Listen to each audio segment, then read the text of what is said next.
Bonjour à toutes.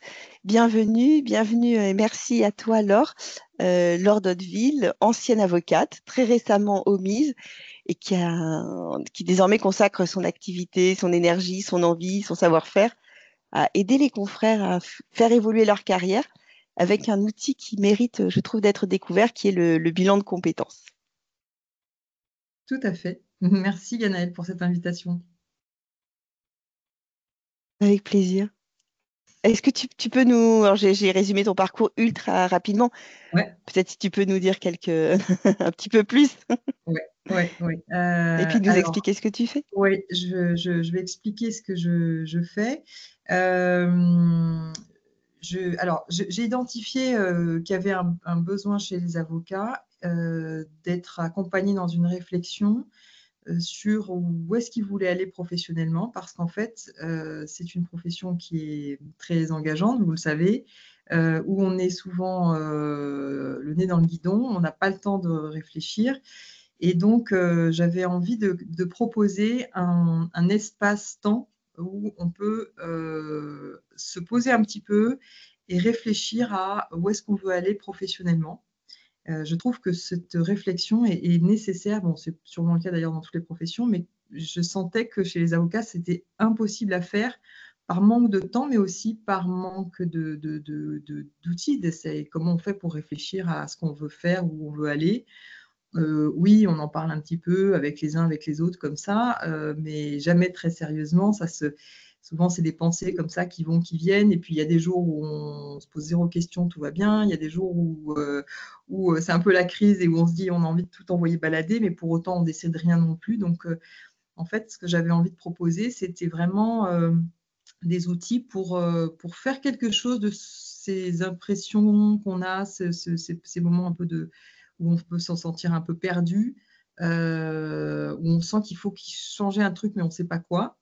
Donc moi, comme évidemment, c'est ce que j'ai vécu pendant pas mal d'années, je me suis dit, voilà, on peut en faire quelque chose et on peut aider à réfléchir comme ça. Donc, j'ai trouvé que le bilan de compétences était un outil très intéressant pour structurer en fait cette réflexion. Je me suis formée, j'étais encore avocate, et je me suis dit que d'ailleurs, c'était pas forcément un outil de reconversion professionnelle. C'est plus, comme tu l'as dit dans ta présentation, c'est plus un outil pour piloter un peu sa carrière. J'utilise le mot piloter parce que je trouve que parfois, en fait, on a l'impression que tout vous échappe un peu et qu'on subit des trucs et on est un peu aspiré, voilà. Et en fait, de reprendre le contrôle sur ce qu'on fait, ça redonne, je trouve, du confort et du plaisir à travailler. Donc, le bilan de compétences, finalement, c'est un outil pour ça. Et donc, ce que je voulais dire, c'est que ce n'est pas forcément destiné qu'aux personnes qui veulent absolument changer de profession, même si c'est un outil utile aussi pour ça, évidemment, puisque c'est quand même l'occasion de se poser plein de questions, de réfléchir à ce qu'on aime, de réfléchir à ses motivations, à ses valeurs, à ses points forts, faire le point de ses compétences, et puis explorer, puisque dans un bilan de compétences, il y a une phase comme ça où on fait un peu un état des lieux, mais après ça, il y a une phase intéressante d'exploration. Et là, l'exploration, pour chacun, elle va être en fonction de ce qui commence déjà à émerger de la première phase.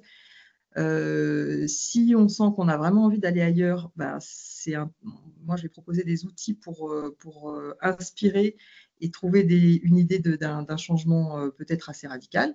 Mais ça peut être aussi cette phase d'exploration, l'occasion de réfléchir et de se renseigner, d'acquérir des nouvelles, peut-être même des nouvelles compétences pour restructurer son activité, se repositionner professionnellement, échanger avec des confrères qui ont des pratiques qui peuvent être inspirantes, parce que dans les sources d'inspiration que je propose à mes clients, je fais appel autant à des personnes qui se sont reconverties qu'à des personnes qui sont toujours avocats, mais qui ont trouvé une façon d'exercer qui peut donner des idées. Donc voilà, dans cette phase d'exploration, c'est la phase la plus importante du bilan de compétences parce que c'est là qu'on enquête, on échange, et puis évidemment toujours en lien avec la personne qui vous suit dans le bilan de compétences, puisque toute cette réflexion dont je parle, en fait, ce que je propose, c'est, comme d'ailleurs dans tous les bilans de compétences, c'est un accompagnement individuel où on a un coach qui accompagne dans cette réflexion et avec qui on peut partager le résultat de toutes ces explorations.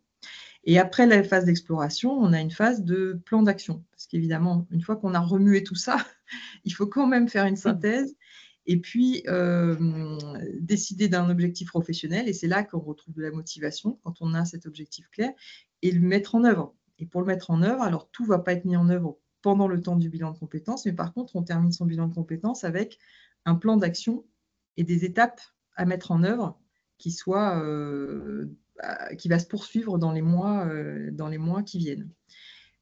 Donc ça, c'est le bilan de compétences pour tout le monde. Ce que le mien a de particulier, c'est que je suis partie de mon expérience d'avocate, je suis partie du constat qu'il n'y avait rien pour les avocats, du constat que c'est quand même une profession très particulière. Et j'ai fait un bilan de compétences en 2015 et il m'avait semblé que c'était quand même très orienté pour les salariés. Donc je me suis dit, voilà, on va faire un truc qui est dédié aux avocats. Et donc, on retrouve toutes ces phases que je viens de décrire. Mais ce que j'ajoute, c'est que finalement, les activités, les questions, la bibliothèque de ressources que je propose a été pensée pour des avocats. Les coachs avec qui je travaille sont des coachs professionnels. On se répartit. Moi, je fais une partie des rendez-vous. Eux, ils en font une autre. Ils sont sensibilisés aux questions que se posent les avocats. Et je m'aperçois d'ailleurs qu'aussi, ils ont une vraie plus-value sur des sujets qui sont récurrents, je trouve, dans cette profession. C'est que les avocats sont évidemment formés au droit et pas au monde de l'entreprise. Et ont souvent démarré leur activité, surtout quand ils ont créé leur cabinet, avec un seul objectif, c'est répondre aux besoins du client, m'occuper de mes clients, mais jamais de s'occuper de leur cabinet, ni d'eux-mêmes d'ailleurs, parfois. Et donc, du coup, ils sont passés un peu à côté de choses qui sont très importantes quand on crée son activité. Donc ça, les coachs arrivent assez bien à mettre le doigt dessus. Il y en a même qui prennent le temps d'aider l'avocat à faire un business plan qu'il n'a jamais fait de sa vie. Alors, ça peut paraître un gros mot, mais en fait, c'est un document qui est nécessaire pour savoir où on en est financièrement et quels paramètres on peut bouger pour faire évoluer son cabinet, etc. Bon, c'est des outils de pilotage de son activité.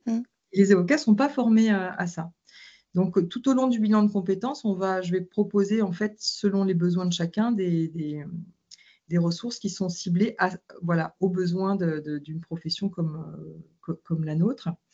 Et puis l'autre chose que j'ai voulu faire qui rend cette expérience, je trouve, riche et assez originale, c'est que j'ai ajouté aussi une dimension collective. Parce que autre point, je trouve, qui peut être un point parfois de souffrance pour les avocats, c'est quand même la solitude.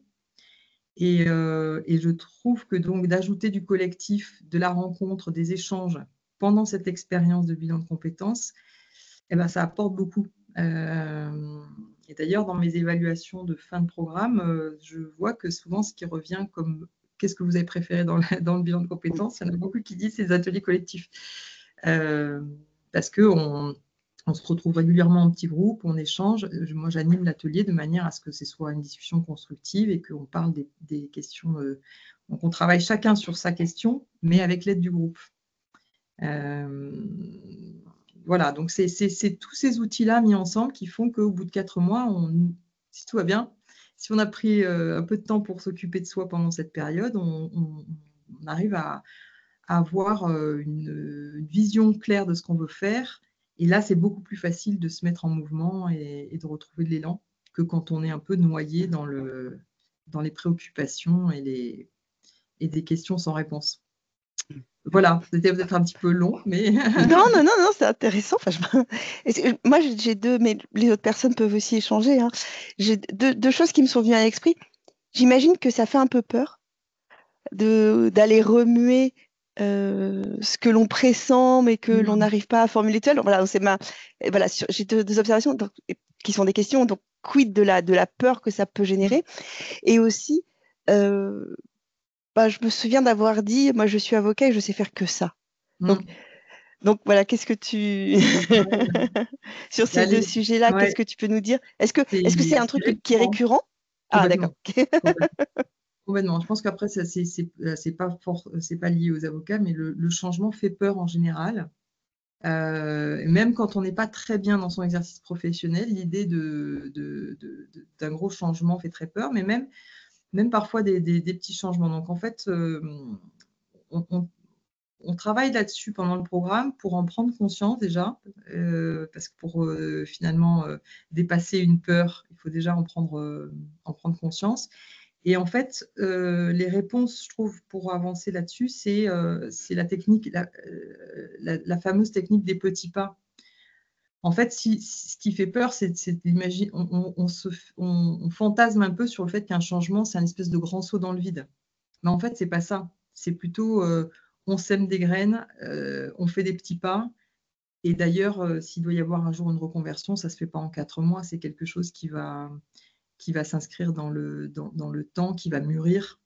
Donc, en fait, quand on fait ce genre de programme, on s'engage pas à tout bazarder et personne ne vous pousse à tout bazarder. Donc, c'est plutôt se mettre en mouvement, déjà, et avoir l'impression d'être sur un chemin passionnant et pas flippant, parce que c'est assez passionnant d'aller creuser tout ça. Mais tu as raison, il faut en faire quelque chose de cette peur parce qu'elle est bien réelle.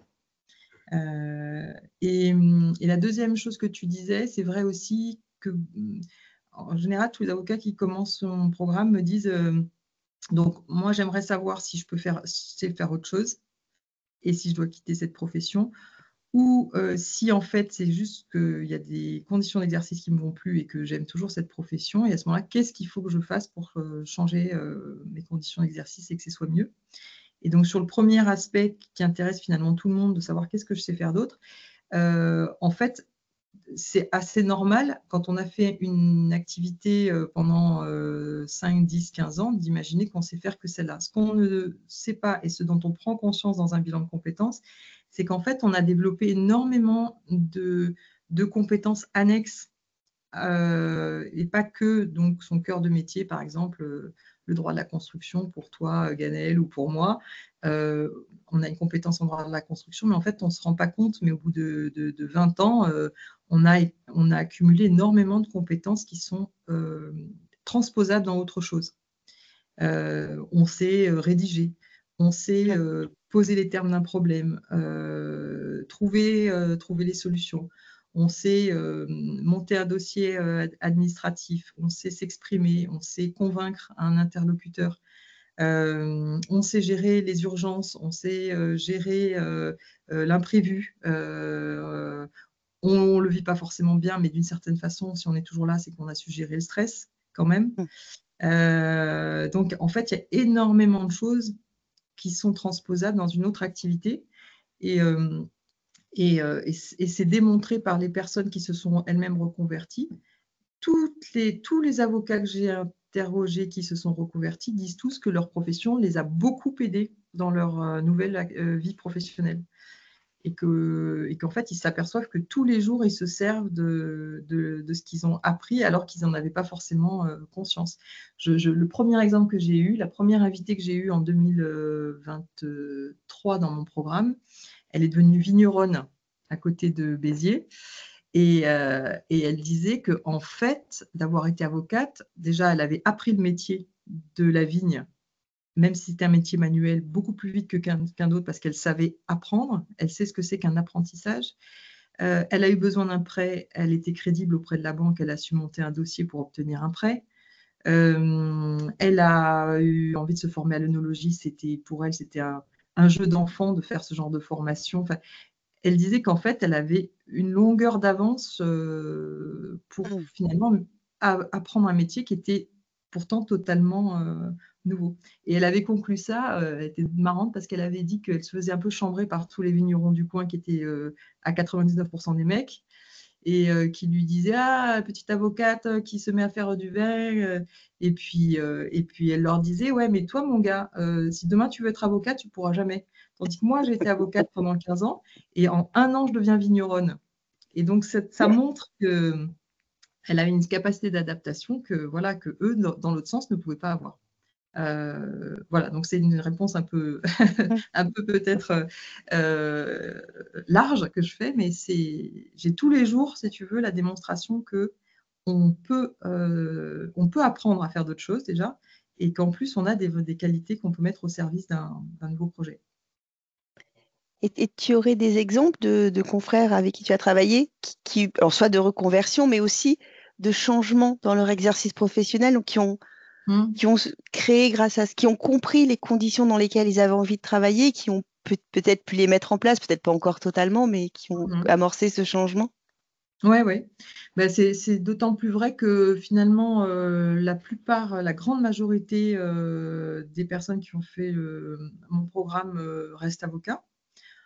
Peut-être que certains ont semé des graines qui vont être autre chose plus tard, mais quand même, il y a surtout des exemples de réconciliation avec leur exercice professionnel, avec des changements qui peuvent aller de tout petits changements à euh, un grand changement tout en restant avocat. Je te donne par exemple 2 exemples extrêmes. L'exemple du plus petit changement que j'ai vu, c'est quelqu'un qui a changé de lunettes. Je précise, en fait, c'est une avocate qui avait l'impression qu'elle n'aimait plus ce qu'elle faisait et parce qu'en fait, elle avait l'impression d'avoir un peu raté sa vie d'avocate. Elle se disait, ben voilà, moi j'ai un tout petit cabinet dans un petit village, je ne suis pas dans un grand cabinet associé, donc voilà, ça fait 25 ans que je fais ça, c'est un peu nul, quoi. Et en fait, avec le programme, elle a juste changé son état d'esprit. Et c'est elle qui, à la fin, je propose toujours de terminer avec un objet totem. Elle a dit, mais moi, ce sont des lunettes roses. Et en fait, ce qu'elle avait fait comme changement, c'est qu'en fait, elle avait revisité tous les choix qu'elle avait faits au cours de sa carrière et elle s'est aperçue que c'était des vrais choix. Et que là, en fait, là où elle était aujourd'hui, c'était pas un truc qu'elle avait subi, c'était des choix, mais elle s'en était pas rendue compte. Donc, elle s'est réappropriée en fait son récit professionnel et elle s'est réapproprié les moments importants de sa carrière où elle a choisi de ne pas être associée dans un cabinet, etc. Elle ne l'a pas subi, c'est qu'en fait, si ça ne s'est pas fait, c'est qu'elle avait choisi autre chose. Et donc, elle a changé juste son état d'esprit. Donc, ça, c'est vraiment le petit changement. Mais après, elle disait qu'elle était super contente. Elle dit, mais moi, je prends tous mes vendredis après-midi. Quand je déjeune avec une copine, ça dure jusqu'à 15 heures. Et elle s'est rendue compte qu'elle avait la vie qu'elle voulait avoir, en fait. Donc ça, c'est le plus petit exemple de changement que j'ai. Et après, il y a des avocats. L'autre, un grand changement, par exemple, c'est ma prochaine invitée, puisque moi aussi, je fais des webinaires où j'invite. Et ma prochaine invitée, Ganaëlle avait été mon invitée.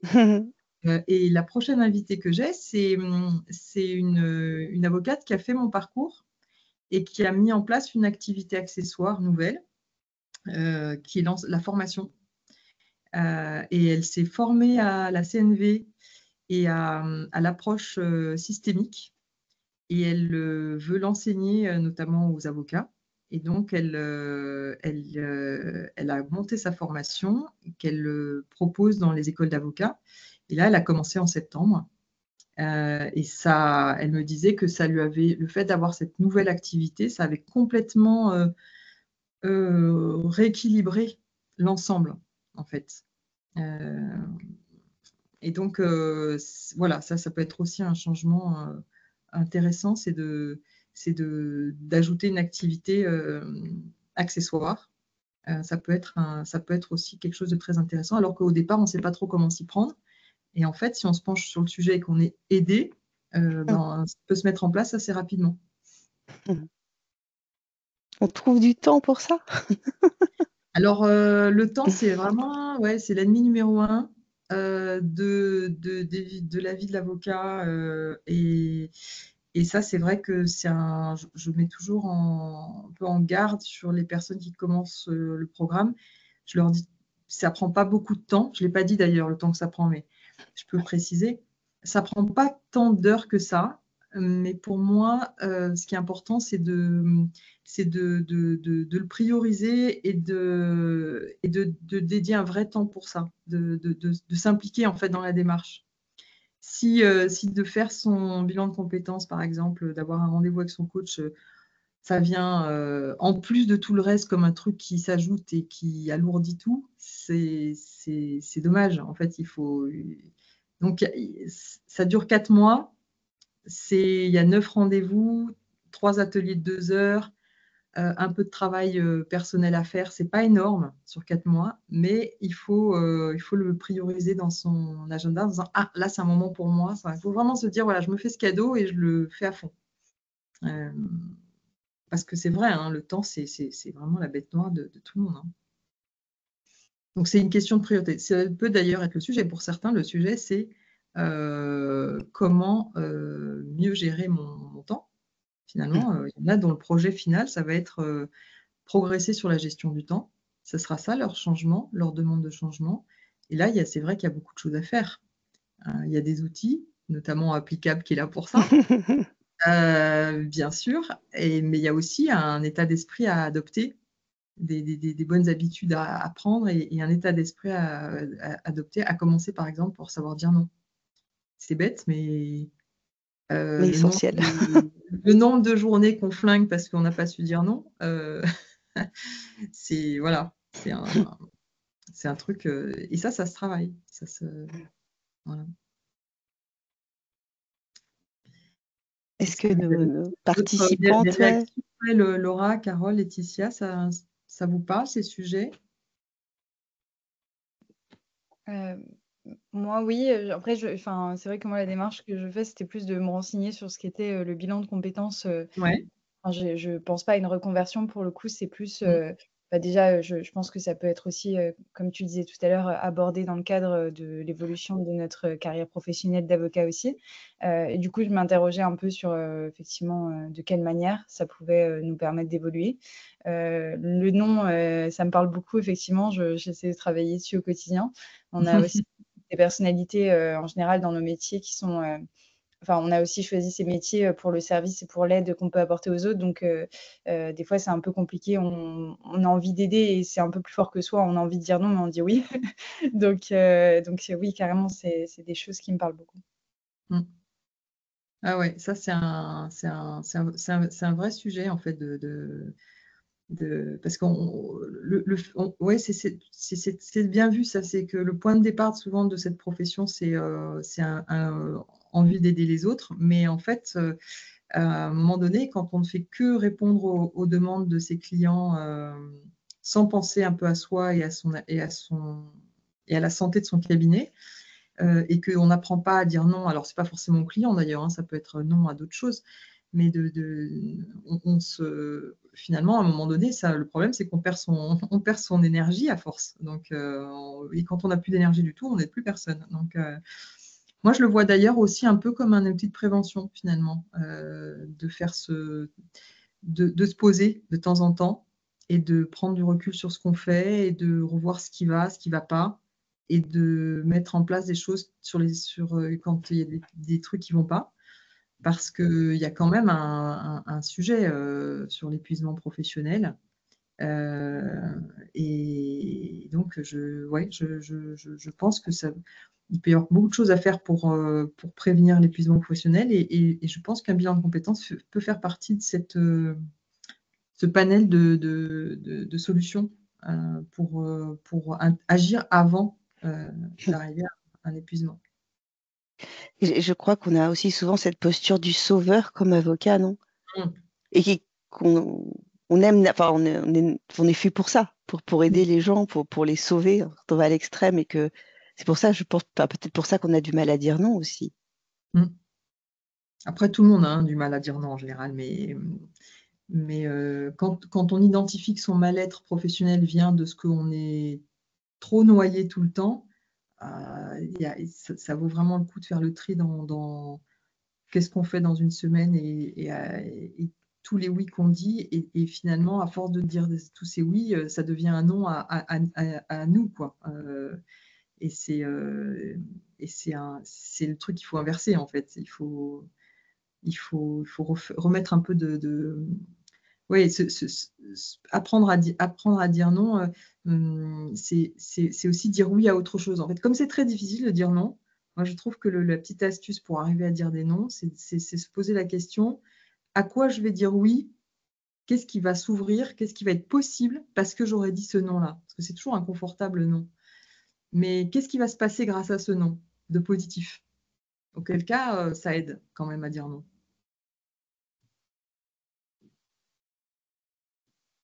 Est-ce que ça répondait à votre question, Laura?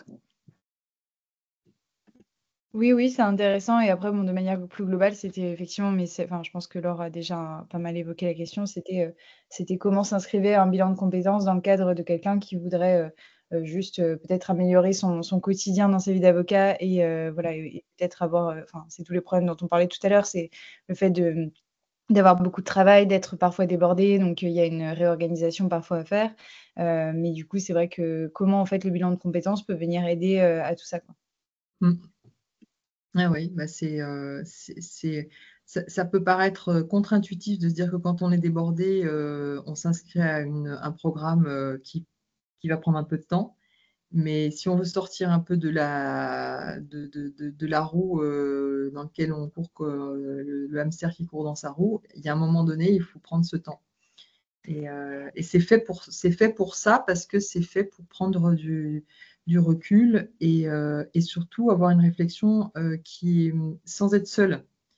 Parce que je trouve que, enfin, moi, j'ai beaucoup ressenti ce truc de, bon, il y a quand même des jours où ça va quand même super bien. Donc, bah, toutes les questions qu'on se posait, terminées. Et puis, elles reviennent comme un boomerang le jour où il y a des jours où ça ne va pas parce qu'on a eu une mauvaise décision, une audience difficile, trop des clients pénibles. Enfin, il peut y avoir 1000 exemples de trucs qui font que la journée paraît horrible. Et là où on se dit, j'ai juste envie de tout bazarder. Donc, il y a évidemment un entre-deux, mais c'est plutôt une réflexion sur à tête reposée et pas justement dans l'émotion Voilà. Et le du. rush du quotidien. Voilà. Et puis d'en parler à d'autres personnes, parce que en parler à des avocats, genre les copains de promo, on peut échanger un peu sur les difficultés, mais ça ne va pas aller quand même très loin. Puis personne n'a forcément envie de dire dans le détail ce qui ne vit pas bien et pourquoi. Son entourage, alors c'est encore pire parce que les gens, notre entourage familial et amical, quand ils ne sont pas avocats, ils ne comprennent pas du tout ce qu'on vit. Donc, ce n'est pas d'une grande aide. Donc là, trouver des personnes en fait qui connaissent les difficultés, mais qui sont des gens complètement extérieurs à son univers, c'est là qu'on peut avoir un vrai échange en fait en confiance et aller beaucoup plus loin que ce qu'on ferait avec juste le copain avocat. Voilà, c'est important d'avoir cet accompagnement, je trouve. Et est-ce que tu as des exemples de confrères ou de consoeurs que tu as accompagnés? Alors, j'imagine plus de consoeurs que de confrères. Je ne veux pas m'avancer trop sur ce sujet, mais qui justement ont pris des décisions sur leur organisation qui partaient de ce point de départ-là qui me paraît vraiment essentiel. Laura le dit, c'est voilà, qu'est-ce qu'on fait? Est-ce que ça peut nous aider si on est débordé?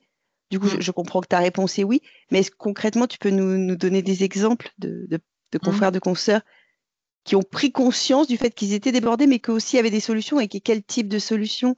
Oui, j'imagine que c'est très, très, très individuel, mais. Ouais, après ça, il y a plein de choses, il y a plein de choses à faire. La première étape, c'est quand même déjà d'en prendre conscience. Et après, quand on identifie que c'est ça qui fait que le métier devient pénible, et ben quand je parlais de trouver un objectif à son bilan de compétences, enfin, que le bilan de compétences permette d'avoir un objectif, ça peut être celui-là. Ça peut être, moi, alors, j'aurais pas tout réglé en 4 mois. Par contre, je saurais qu'est-ce que je dois faire pour mettre fin à cette difficulté de la gestion du temps, peut-être sur plus de temps, le temps parce qu'on ne peut pas tout faire d'un coup. Par exemple, si on implémente un outil comme le tien applicable, c'est déjà une très bonne idée, très bonne piste, mais il faut un petit peu de temps pour le faire, donc on ne peut pas tout faire en même temps. Par contre, dans son plan d'action, on va se dire, bon, ben voilà, moi j'ai besoin d'un logiciel métier, donc je vais le mettre en place, je vais prendre un premier rendez-vous à telle date avec Ganaël, et je prévois de l'implémenter dans mon cabinet à partir du mois de mars prochain. On va prioriser. On va trouver toutes les choses à mettre en place et en fait, ensuite, il faut les prioriser. Si c'est d'apprendre à dire non, avec son coach, on va beaucoup travailler là-dessus. Donc, il y a une prise de conscience et puis après ça, il y a des choses très concrètes à faire. Il y a aussi, d'ailleurs, ça c'est pas mal aussi dans les ateliers collectifs, c'est qu'on échange sur ces sujets-là et on se passe les tips. Par exemple, c'est bon, peut-être que vous n'êtes pas tombé dans cet écueil-là, mais j'ai quand même une avocate qui, n'ayant pas de secrétariat, répondait finalement au téléphone tout le temps. Non, c'est d'ailleurs un garçon. Tu vois, j'ai quand même quelques hommes. C'était un homme et en fait, il disait qu'il pétait un plomb à la fin de la journée parce qu'il n'arrivait pas à rédiger des conclusions. Bon, lui, il ne voyait pas de solution à ça parce qu'il n'avait pas d'aide extérieure. En fait, en discutant en atelier collectif et puis avec son coach, il a vu qu'il fallait absolument qu'il mette des plages horaires pour les appels, qu'il pouvait quand même financer un secrétariat extérieur pour les rendez-vous, pour les premiers contacts et avec un tri peut-être qui était fait. Enfin, qu'il y avait des... mais voilà, après, on sait parfois qu'il faut faire des choses, on sait même parfois ce qu'il faut faire, mais on ne le fait pas. Donc là, on est encadré pendant quelques mois pour ces sujets-là, vraiment poser des actes ou en tout cas les prévoir dans son plan d'action. Donc c'est vraiment voilà, des petits pas, des petits changements, mais au moins, ce n'est pas juste des bonnes résolutions du 1er janvier qu'on prend tout seul. Et puis, il y a le rendez-vous de suivi, parce que moi, quand j'ai identifié que le problème, c'était le temps, on a un rendez-vous 3 ou 6 mois après, on en discute, où est-ce que tu en es, et voilà, et qu'est-ce que tu peux faire de plus pour aller plus loin, ou qu'est-ce qui fait que tu as laissé tomber tel aspect des solutions qu'on avait trouvées. Ça, c'est d'ailleurs aussi, je trouve, quelque chose auquel je tiens beaucoup, c'est que les personnes qui terminent le programme, en fait, on reste en lien. Parce que sinon aussi, c'est comme les bonnes résolutions, ça peut faire un peu pchit si on se retrouve tout seul avec son plan d'action. Donc, il y a le rendez-vous de suivi quelques temps plus tard, mais il y a aussi tous les petits webinaires que je fais avec une personne que j'invite. Je propose toujours à mes anciens clients d'y participer et je leur propose plusieurs occasions de se revoir, d'être en lien. Ils échangent aussi beaucoup entre eux encore. Donc, il y a cette idée qu'on a mis en place une petite solidarité et qu'elle perdure au-delà du programme. Et puis, il y en a qui gèrent très bien le temps. Par exemple, j'ai eu aussi, là, c'était encore un homme qui, lui, disait qu'il n'avait jamais eu de problème de gestion du temps en tant qu'avocat. Alors là, je suis tombée de ma chaise. Et du coup, il était très disposé à dire comment il travaillait, qu'est-ce qu'il... Donc, c'était super parce qu'en fait, il a partagé avec d'autres ce qui faisait qu'il n'était pas débordé. Et ça, c'est quand même... c'est encore plus convaincant quand c'est quelqu'un qui est en train de le faire sous vos yeux que des outils de coaching sur la gestion du temps qui sont utiles, hein, mais qui sont... c'est une chose de savoir qu'ils existent, c'est une autre chose de les utiliser. Donc, il est rare, lui. Ouais, voilà, donc quelqu'un qui, sans même utiliser ces outils, a su s'organiser pour jamais avoir un problème de temps, c'est hyper intéressant. Gros sujet, la gestion du temps. Ouais, je le vois avec les confrères qui sont intéressés par Applicable, ils ont du mal à trouver du temps pour un premier rendez-vous. Alors, il y a des exceptions, hein, Carole en est, mais qui prennent le temps de se familiariser avec l'outil pour gagner du temps ensuite. Et encore, il est facile à utiliser, je pense que vous ne me contredirez pas. Mais je vois que cette difficulté-là, elle est vraiment prégnante. Ne serait-ce que trouver une demi-heure pour découvrir l'outil. Ouais. Ça, c'est pour ça que je trouve que aussi pour moi, une des réponses à la gestion du temps, c'est d'avoir réfléchi à ses objectifs à long terme, parce que ça aide à prioriser ensuite ce qu'on fait. si on identifie que, si on a pris le temps de réfléchir au fait que, par exemple, applicable pourrait apporter concrètement beaucoup d'efficacité, beaucoup de confort, et ben petit à petit, enfin, il faut l'intégrer comme étant une priorité. Et donc c'est vrai que ce qui n'est pas intuitif, c'est que c'est un investissement de temps pour en gagner après. Mais c'est vrai qu'à un moment donné, il faut prendre conscience que cet investissement est nécessaire et le prioriser dans son agenda, même si c'est des petits temps, hein. Tu parles d'une demi-heure. Une demi-heure, tout le monde peut la caser, et si on ne la case pas, c'est qu'on n'en fait pas une priorité. On ne peut pas mettre des demi-heures dans tous les sens sur autre chose que ses clients, mais on n'empêche que quand on a identifié une priorité, une demi-heure par semaine, oui, on la met. Mais faut-il que ce soit clairement une priorité. Ouais, mais je pense que réfléchir aussi à son activité, au fonctionnement de son cabinet, etc., ça mérite au moins 2 demi-heures dans la semaine de travailler sur son organisation. Bien sûr. D'ailleurs, quand on rencontre, moi j'ai eu l'occasion du coup de rencontrer beaucoup de gens depuis que je fais cette activité, notamment qui ne sont pas avocats.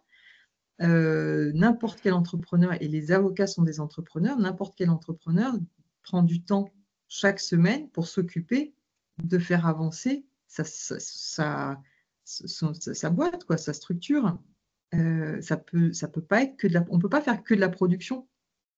Et les avocats, ils raisonnent juste en termes de relations clients et production. Il y en a même qui ne prennent pas le temps de facturer. C'est fou, quoi. Donc après, qui ont des problèmes de trésorerie parce qu'en fait, ils ont des dossiers, mais ils n'ont pas pris le temps de facturer. Ils répondent au client qui a besoin de ses conclusions ou à la date de clôture qui évidemment s'impose, mais tout ce qui est finalement avoir une activité équilibrée, finalement comme un corps vivant dont il faut s'occuper, ils ne s'en occupent pas. Et ça, c'est des choses moi, dont j'ai vraiment pris conscience. Je n'avais pas du tout conscience de ça quand j'étais avocate, hein, mais maintenant, pour ma nouvelle activité, ben, moi, je me vois comme entrepreneuse. Je n'ai jamais dit que j'étais entrepreneuse quand j'étais avocate. Et si ce sera à refaire, je me mettrai dans la case entrepreneuse en même temps que spécialiste du droit, quoi. Mais beaucoup d'avocats n'ont pas du tout cette approche. Je me permets de rebondir sur ce que vous dites, Laure. Effectivement, je crois qu'on a peut-être été mal éduqué. Un avocat qui n'est pas débordé, ce n'est pas un bon avocat. Et puis, un avocat qui demande de l'argent, j'allais dire, c'est pire. Ouais. Donc, il y a beaucoup de choses. Je retiens beaucoup de choses de ce que vous dites. J'ai l'impression qu'il y a plusieurs strates dans votre activité et votre accompagnement. Et effectivement, le temps et l'argent, ou le temps c'est de l'argent, je ne sais même pas comment on peut le dire, ce sont deux sujets qui me semblent prégnants. Et est-ce que ce sont les raisons principales pour lesquelles les avocats se tournent vers vous et votre bilan de compétences? Pas tous, mais une grande partie, oui, parce que finalement, je m'aperçois que j'ai beaucoup d'avocats qui me contactent. Si on leur donne une baguette magique qui leur permet de résoudre le problème du temps et de l'argent d'un coup d'un seul, ils resteraient avocats sans problème et ils continueraient ce qu'ils font.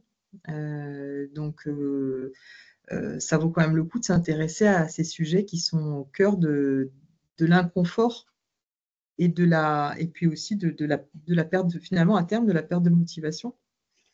Et c'est pour ça que beaucoup ne changent pas de profession, en fait. C'est qu'ils s'aperçoivent que ce n'est pas la profession elle-même qui ne va pas. C'est difficile même de trouver un métier beaucoup plus intéressant que le métier d'avocat. Enfin, c'est quand même un métier génial en termes intellectuel, de diversité. En plus, on peut être avocat de 1000 façons. C'est ça aussi que je trouve qu'on peut découvrir quand on prend ce temps de réflexion, c'est qu'on peut rester avocat, mais faire totalement différemment dans les conditions matérielles de son activité, mais peut-être aussi peut-être qu'on est aussi trop cloisonné en disant j'ai fait ça pendant des années, j'ai fait du droit, je sais faire que du droit de la famille, je vais faire que du droit de la famille. Non, on peut aussi créer une activité accessoire. Voilà, par exemple, le mandataire en transaction immobilière pour quelqu'un qui fait du droit de la famille, c'est pas déconnant du tout. Et ça peut être passionnant, ça peut permettre de supprimer un peu des dossiers en droit de la famille qui commencent à être un peu lourds et quand on en a trop, ou quand on en a trop qui ne sont pas rentables, continuer peut-être à prendre des dossiers pro bono, mais pas que. On peut rééquilibrer aussi sa clientèle, se poser la question comment sa clientèle est structurée. Est-ce qu'on n'a pas trop de clients qui sont exigeants et pas du tout rémunérateurs? C'est sympa de les prendre, mais il y a un moment donné où en fait, on peut pas. Il faut quand même alimenter son cabinet et soi-même vivre pour pouvoir donner aux autres. Il faut quand même être soi-même avec un certain confort de conditions de travail et la rémunération, ça fait partie une juste rémunération, ça fait partie, comme la reconnaissance, ça nourrit quand même sa motivation. Et puis je trouve qu'on a un paradoxe, c'est que on veut ce qui est juste pour nos clients et on se bat comme des lionnes pour ça. Et parfois, on oublie pour nous-mêmes. C'est ça. C'est ça. Or, c'est aussi important, et même indirectement pour nos clients, c'est aussi important qu'on passe du temps à s'occuper de nous et de notre cabinet. Il devrait y avoir un temps consacré à comment je vais développer mon cabinet, avec qui j'ai envie de travailler, est-ce que je suis bien dans mes locaux, est-ce que j'ai le bon matériel, est-ce que j'ai eu le temps de me former pour actualiser mes connaissances, est-ce que tous les 3 mois, je ne fais pas revois mon business plan pour voir où j'en suis. Moi, j'ai par exemple mon business plan qui me faisait, je ne sais même pas ce que c'était en fait. Je me dis, en fait, c'est un truc où tu peux en faire 3 différents avec 3 hypothèses différentes en te disant, voilà, idéalement, j'aimerais aller là. Et tu vois très bien en fait ce qu'il faut faire pour aller là. Donc après, tu veux ou tu veux pas, tu peux ou tu peux pas, mais en tout cas, tu sais. Moi, j'ai toujours navigué à vue. Et je pense que c'est une des raisons du stress chronique que l'on a. C'est justement ce manque de perspective, même à court ou moyen terme. On se dit, je ne sais pas combien je vais rentrer de dossiers dans les semaines qui viennent, alors que si on fait cet exercice-là régulièrement, qu'on a une vision un peu plus macro des sujets, je veux dire, voilà, l'année dernière, l'année d'avant, j'ai fait tant de temps, donc c'est en progression. J'imagine une progression qui va être constante ou à minima une stagnation. Donc, ça permet de savoir où on va, de prendre des décisions. C'est très reposant, quoi. C'est un business plan qui te permet de savoir combien de clients tu as besoin par an. Et si tu vois que tu ne les as pas du tout, ça veut dire qu'il faut trouver du temps pour développer et avoir les 2 clients par mois qui manquent pour qu'on puisse payer ses charges et son loyer. Sinon, c'est hyper stressant en fait. Et il y a des matières dans des confrères qui font appel à toi, il y a des matières que tu sens qui sont plus compliquées. Moi, alors j'ai une arrière-pensée en te disant ça, c'est que j'ai le sentiment que par exemple le droit de la famille, le droit social et une certaine forme de droit pénal sont plus compliqués à exercer sans y laisser sa vie, ses nerfs. C'est parce que peut-être le droit de la famille, c'est parce qu'il y en a beaucoup quand on fait que ça, qui prennent quand même beaucoup de dossiers à l'AJ. Ouais, puis quand les clients sont dans un moment tellement difficile pour eux qu'ils attendent puis, énormément de leur avocat.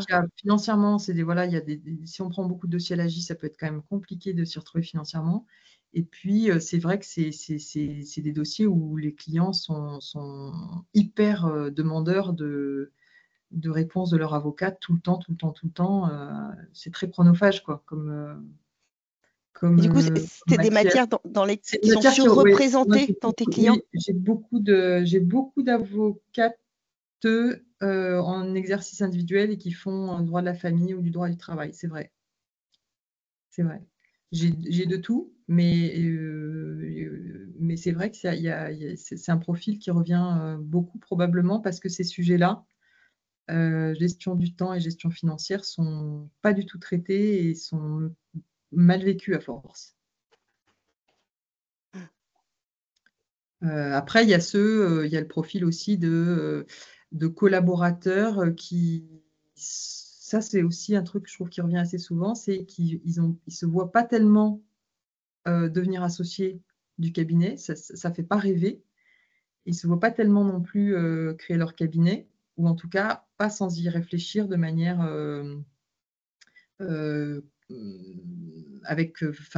en se posant les bonnes questions en fait pour pouvoir savoir s'il y a juste de la peur et donc ils se sentent un peu coincés parce que quand on n'est ni attiré par la création d'un cabinet, ni attiré par le statut d'associé, on se dit, bon, qu'est-ce que je vais C'est quoi faire mon demain? avenir, ouais. Voilà. Mais peut-être qu'ils ne sont pas attirés par la création de cabinet parce qu'ils n'ont pas de modèle de cabinet qu'ils trouvent suffisamment Et puis parce qu'ils ont sexy pour pouvoir le reproduire. Ouais, et puis parce qu'ils pensent qu'ils n'ont pas la fibre entrepreneuriale, mais parce qu'en fait, ils n'ont juste pas les outils. Moi, j'ai toujours pensé que je ne l'avais pas. Et en fait, je me suis révélée depuis 2 ans complètement entrepreneuse dans l'âme, en fait. Je n'aurais jamais imaginé. En fait, tout m'amuse, moi, dans l'entrepreneuriat. La communication, tout. Et ça n'a jamais été le cas en tant qu'avocate. Donc, je ne sais pas si c'est parce que je n'étais pas au bon endroit ou si c'est parce que je n'avais pas cet état d'esprit-là. Donc, je me dis que c'est une profession où il y a beaucoup de choses à faire, en fait, pour la rendre plus rentable, plus confortable. Voilà, il y a beaucoup de sujets. Ouais, je suis assez d'accord avec toi. Il y a effectivement beaucoup d'axes d'amélioration. Voilà. La bonne nouvelle, c'est qu'il y a beaucoup d'axes d'amélioration. On peut mieux faire. Il y a beaucoup de problèmes, mais il y a beaucoup d'axes d'amélioration. Exactement. Ça, c'est d'accord. On part de tellement loin que… C'est ça. Bah, écoute, c'était vraiment super intéressant. Mais merci beaucoup. Je vous laisse un peu de temps si vous avez encore des questions pour Laure, des suggestions, des observations sur cette activité que je pense qu'on ne connaît pas bien, en fait. Parce que c'est vrai que moi, la première fois qu'on en a parlé, j'étais persuadée qu'un bilan de compétences, c'était pour changer de métier, Ouais. pour se reconvertir. Je n'avais pas du tout vu cet aspect. D'ailleurs, je rencontre beaucoup de gens qui font du bilan de compétences dans d'autres matières avec une autre type de clientèle que moi, des gens qui sont plutôt managers en entreprise ou des dirigeants ou n'importe où, ou à Pôle emploi même. En fait, la reconversion, c'est pas du tout la conclusion la plus fréquente d'un bilan de compétences dans n'importe quel secteur d'activité. C'était donc une idée reçue. Exactement, c'est une idée reçue. Peut-être qu'il faudrait l'appeler autrement. Voilà, ouais, mais c'est plus, tu l'as bien décrit, tu as dit dans ton, je ne sais plus quelle expression tu as utilisée. Tu as dit un outil de pas de contrôle, mais pour améliorer sa vie professionnelle ou je ne sais plus, pour quelque chose comme ça. Et ça donne même l'idée ça nous donne même l'idée qu'il faudrait en faire tous les 5 ans, quoi, tu vois, pour voir où on en est, se remettre un nouveau projet, avoir un nouveau projet, tout simplement. Oui, savoir si on est toujours en accord avec ce qu'on a imaginé. Se donner un nouvel objectif. Parce que nos carrières sont longues. Voilà, moi, c'est vrai que j'ai envie maintenant de connaître autre chose, mais ce serait à refaire. C'est vrai que j'aurais envie de travailler très, très différemment de ce que j'ai fait. Ok, bah merci beaucoup, Laure.